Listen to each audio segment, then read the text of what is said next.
global cast in the way that we have introduced the world to a global cast. And there's something so cool about the idea of going into other film markets and recruiting their celebrated heroes and incorporating them into this franchise. And in addition to that, I don't think people have been having that much fun in movies.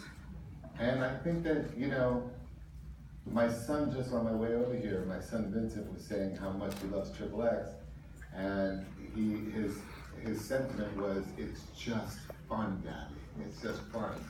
And that's something I'm very proud of. So I think that's why right now, I think XXX needed to come out.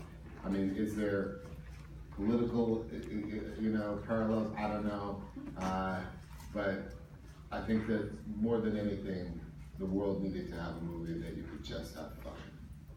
I feel like you touched on the cast, and maybe for Ariadna this would be a better answer. This is like the Miss Universe of casts. You have so many different countries that are represented, and I want to know, I am so grateful that you have given this incredible man, Donnie Yen, a beautiful showcase. I became aware of him during Ip Man. I am so grateful that now the world will get to see more of him, but how did you pick and choose when you were like, let's go across the globe and just find the best of around the world? Well, that was something that DJ Caruso was really adamant and ambitious about, because we're very ambitious to put a cast like this together. I had been a fan of Donnie's for quite some time, and the idea of bringing him into this kind of franchise just felt new and fresh and right. And there's so many different styles.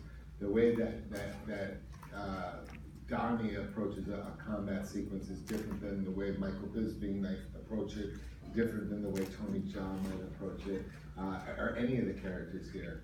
To go into Bollywood, again, I knew Deepika from a screen test years earlier for Fury 7, and to go into Bollywood and to get the queen of Bollywood to bring into our global cast was so cool, and it just keeps going.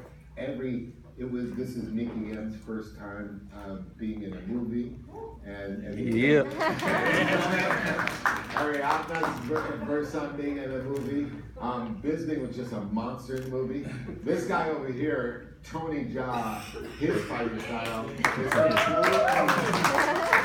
we've seen him and we've been in awe of him. I remember with Quentin Tarantino being in my living room talking. Is this a bad time? He wanted better eyeline for you. Why, I got a triple chip? I remember Quentin Tarantino talking about Tony Jaa in my living room and saying, oh my God, you gotta see our Bob. He's so incredible. And he was my good luck charm for Fury 7. So when he came to this cast, I felt like, okay, now this is gonna be, as my son says, a giant hit. But you just look across the board, like I said, going into Bollywood, Nina Dobrev comes in, and she wanted to audition for a role that was not written for her type. It was a real comedic role. And you see Nina, and you see her beauty, and you go, how is she gonna be so funny? And then she comes in and grabs a hold of that role, and you can't stop laughing when you see her come on screen. She just has that presence. Victoria Justice wasn't available. That's the real story. Well, actually, Nina, first of all, if you ever feel uncomfortable during the press conference, please just say kumquat. I did wonder, if the part wasn't necessarily written for your type or for you, how did you read it on the page and how did you bring it to life? Because you did do an exceptional job. Thank you. I mean, I think that most people don't know this, but I am pretty dorky and clumsy, and I talk too much, and I ramble.